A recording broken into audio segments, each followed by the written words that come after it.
Well, we're here. We're back at it. I got everything up here that I need. I've got my buffer, a couple of spare wheels, a spur, compounds, and a boat, conveniently. So, yeah, I'm just basically going to try to get, I don't know. I was going to hit this side one more time. You know what? Yeah, let's do that. I don't really like this other side as much, so let's dial this bad girl in, shall we?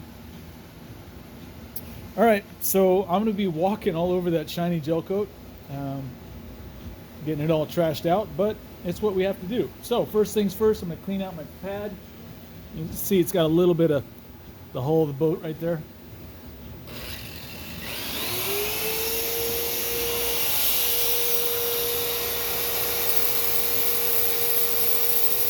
Oh no, the boat's getting dirty. Oh no. Nobody cares.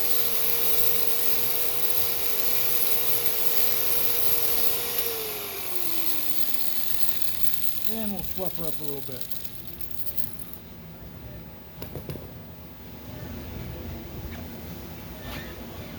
Okay, I got enough cord, making sure. Now my cord can drag over the starboard side of the boat all at once. It's not really going to phase me. Um, I'll be over there to fix it in just a little bit. So let's start with a little Perfected EXAC.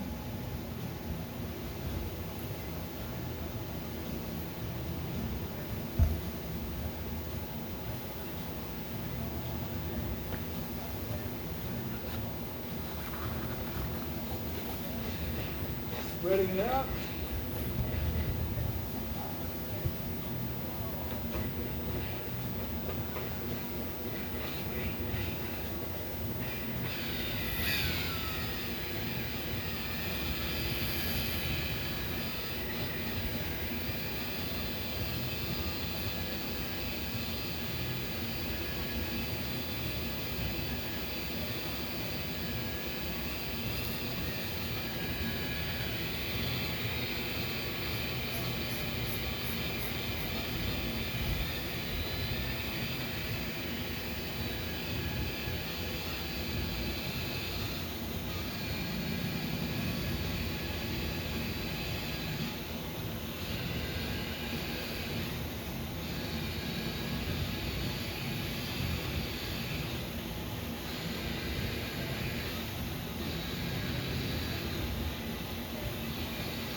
All right, now I'm going to show you something kind of close up. And the reason I'm bringing you real close to this is because I'm always trying to explain, or sometimes try to explain, that the pores in Gelcoat are kind of the Achilles heel to how good you can get your boat. In other words, you can compound it till, man, it looks really good. But, let's see. This is going to be kind of hard to get an angle at. Hold on. So I'm going to zoom into this. You see the pores? You see them all in there? They're always going to be there. There's nothing you can do. You can cut harder and harder and harder. There's still going to be pores in the Gelcoat. It's just the way it is. So you can look at this and think, oh, I can do better. No, you can't. You just can't. Unfortunately, I wish you could. I really do. But some boats, once they get this old, that's what the Gelcoat looks like. Now, that shine, that reflection, that's not terrible. Especially considering what we started with. But that's as good as it gets, guys. You can use 3 or 4 more finer and finer compounds. That's all you're going to get. Now, you can slightly improve that reflection with the addition of a wax. But that's about it. So, I'm going to continue on with this side. Not going to film that because it didn't take that much. Okay, now that we've got the top side, at least on the port side, polished and waxed, and by wax I mean Restructure Marine, in particular Fire Glaze Plus. So now that that's on there, I'm not worried about anything that gets spattered on there from when I'm working on the other side. Now, however, I've got to work on this paint. You can see how scratched up it is. I don't really want to hurt it. Let me say that again. I'm not allowed to hurt it, but I'm able to get this out of it fairly quickly. It's not perfect. There's some scratches in there.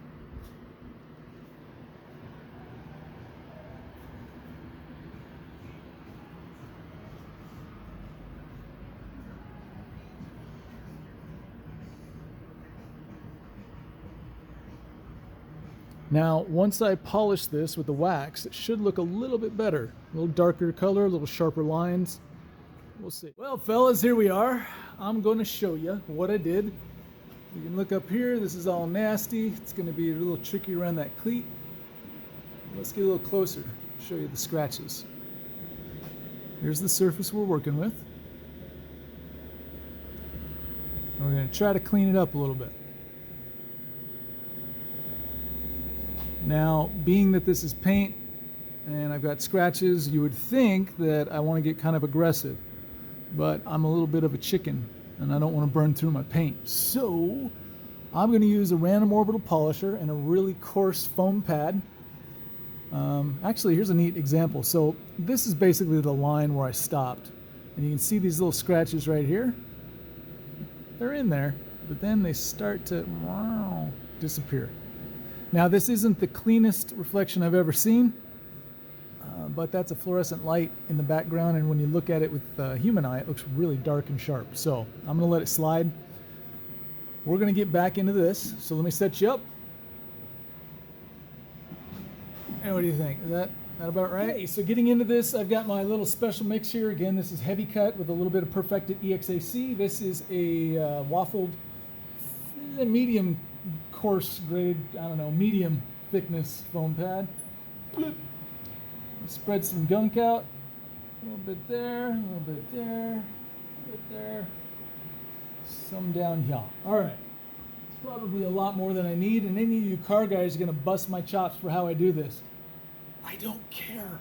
All right, here we go. Get the pad wet a little bit. Slow speed. We're just going to spread this out. And part of the thing I got to work on, you see this line up here from where the tape was.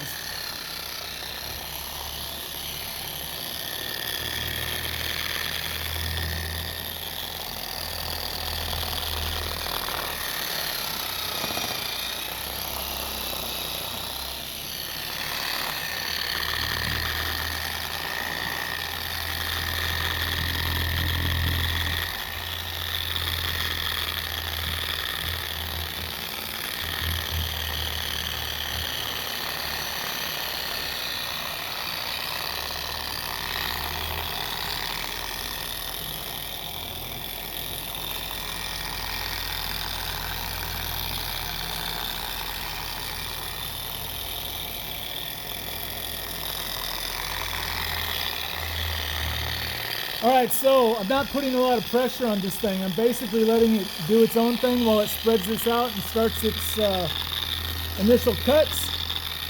As soon as I start seeing any sort of smoothing out of the surface, I will speed her up a little bit. Not too much. Probably about 3 or 4 on the wheel. I just want to make sure that the buffer wheel stays spinning as I put a little bit of pressure on it. And by a little bit, I mean maybe enough to hold a basketball underwater, if that makes any sense.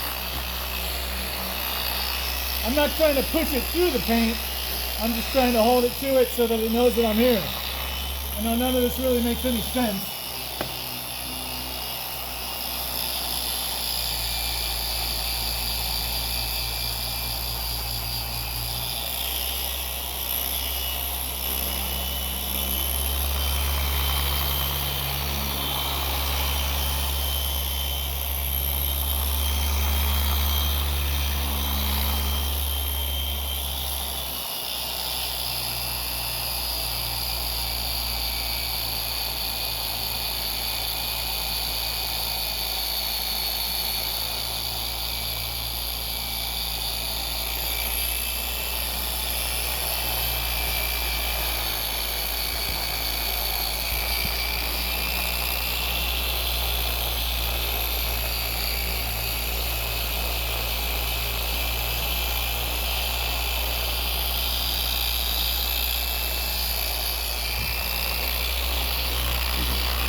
See, I had to touch that a little bit, so when I get done, I got to remember to hit that with a little bit more fire glaze. I was trying to avoid that, but now that I've hit it, I can go ahead and get aggressive.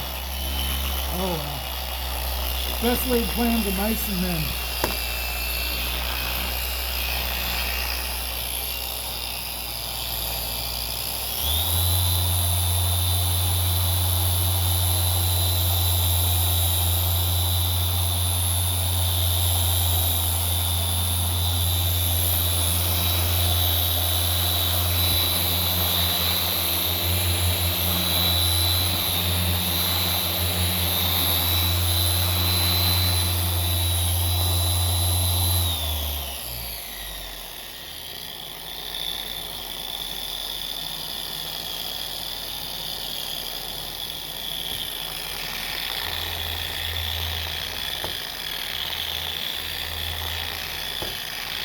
And in this pass, while I'm going slow, I'm just trying to take out any weird patterns I might have left while I was getting a little bit aggressive. Those aggressive patterns can sometimes stay there after you're done. So in this, I'm just trying to smooth out my surface.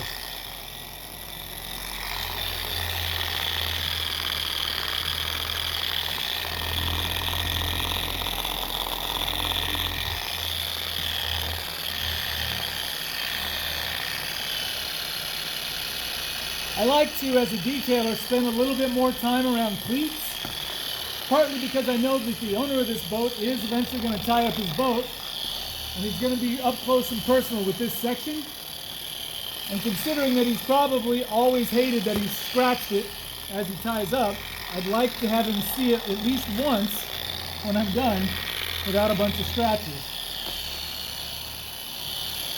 So, if I spend 20 minutes here on this particular section, I might spend 15 minutes everywhere else.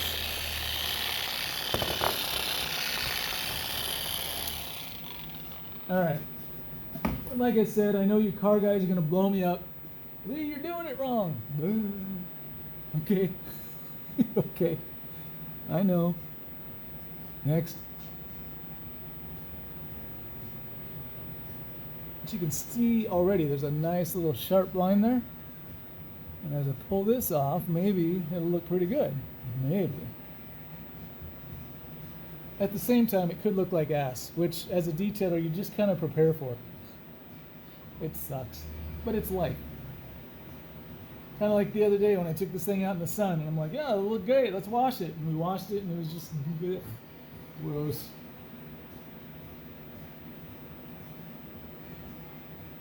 All right, that's looking pretty nice. Not perfect, but really nice.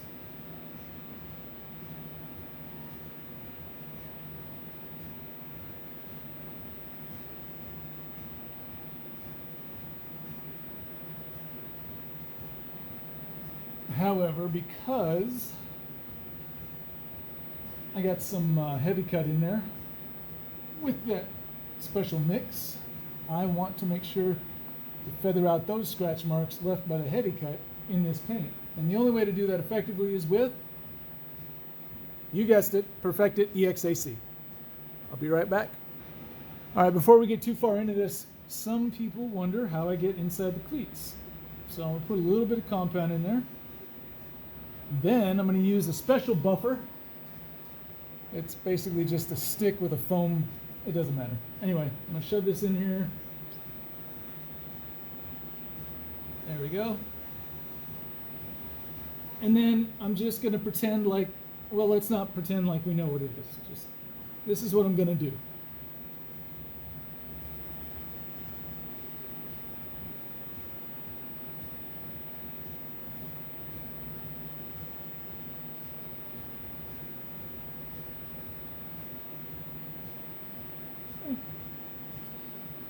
And then when I'm polishing around this with the dual action polisher, hopefully that'll blend the middle with the top and bottom of this pretty nicely.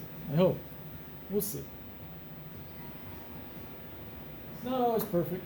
Anyway, all right, so back to the Perfect-It. Hold on one second.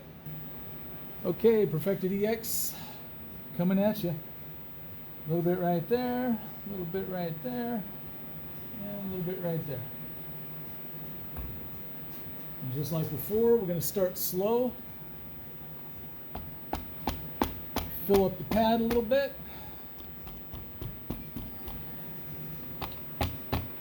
And here we go. Same thing as before, we spread this out. Make sure we're covering everything.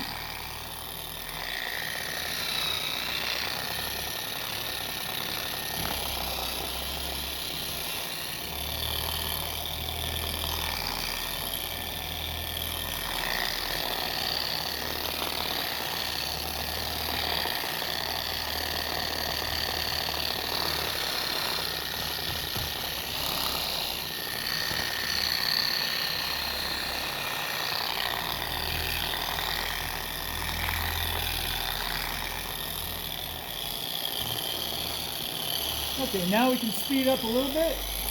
Remember, the goal is to keep the buffer wheel moving while you're working.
wipe it off to see what we did.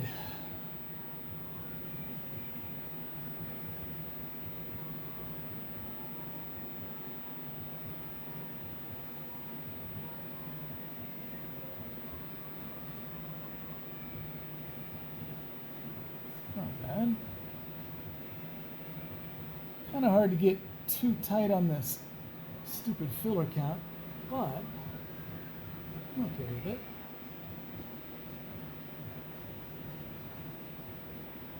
Now I can take another rag and finger and take some perfected EXAC and get up in there. Or I can take a little Dremel tool with a round soft felt tip, get in there and do the same thing. But if you're going through all this trouble, wouldn't you rather?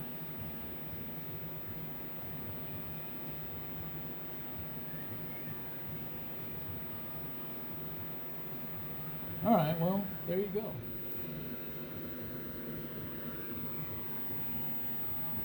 And to remind you what we were working with before.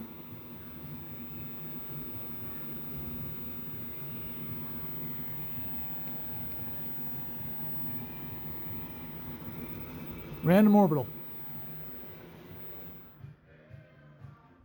All right, so tomorrow I'll show you how I did everything and walk you through the steps. Today, for the rest of this port side, I'm just gonna kind of whiz through it. I'm basically using a coarse foam pad with some heavy cut mixed with perfected EXAC, and then I'm coming back over that with a soft foam pad and some perfected EXAC. After that, wipe it down, spray it down with alcohol, wipe all that down, and then hit it with the Fire Glaze Plus on a soft foam pad with the DA. And that's, I think, what you're seeing right about now. And you can see the color kind of come back and it looks like the reflection gets a little sharper. That's what I'm going for. And I'll finish this out on the stern. Also, in case you're wondering, yes, I am this fast. I detail this fast all the time. I've been doing this for over 18 years. I've done nothing but. So if you want, you can practice and get this fast as well. Just kidding, I sped it up a lot. Well, guys, here we are, Fire Glaze Plus. You saw how knackered up this thing was. A little bit of work. She came out. I'm sorry, for you Canadian guys, she came out. I love you guys. I'm just playing. I got a message from somebody up in, I forget the actual name of the town, but that's only because I'm not near my phone. He was up in Canada. He said hi. I thought that was cool. Anyway, here you go. So one half of this boat is done. The other half still has a little ways to go. So tomorrow, what I'd like to do is basically start on this thing from top to bottom on the port side, sorry, starboard side, and just show you what it takes. And I'll work all the way back. You can see this is still pretty ganked up. And we've still got the names over here where the Sea Ray emblems used to be. I'll need to clean that up. And over here is the emblem. And you can see it. There you go. We'll have to clean that up. So tomorrow, if you stay tuned, this side will get done. In the meantime, if you need motivation, which sometimes I do, especially first boat of the year, it's nice just to look down the line and go, oh, at least half of it's done. Anyway, thanks for watching. If you have any questions, hit me up in the questions and comments section. If you don't have any questions and comments, I don't know, maybe a thumbs up. Feel free to subscribe. I don't monetize. I don't think I ever will. I don't think that that's what I'm here for. I'm basically just trying to show you guys it's not as hard as you think. This top side was done in about, let's see, I got here at 11. So 3 hours. So 6 hours for the top side if you wanted it all done. And probably another 6 hours on the hull. So a 12-hour boat, but with this, I get to charge the moon. As a detailer, that's kind of cool when somebody says, hey, I want you to do the best job you possibly can, bring my old boat back, that way I don't have to sell it or repaint it, although I don't know about these graphics. Anyway, I'll see you guys tomorrow. Thanks for hanging out. Peace.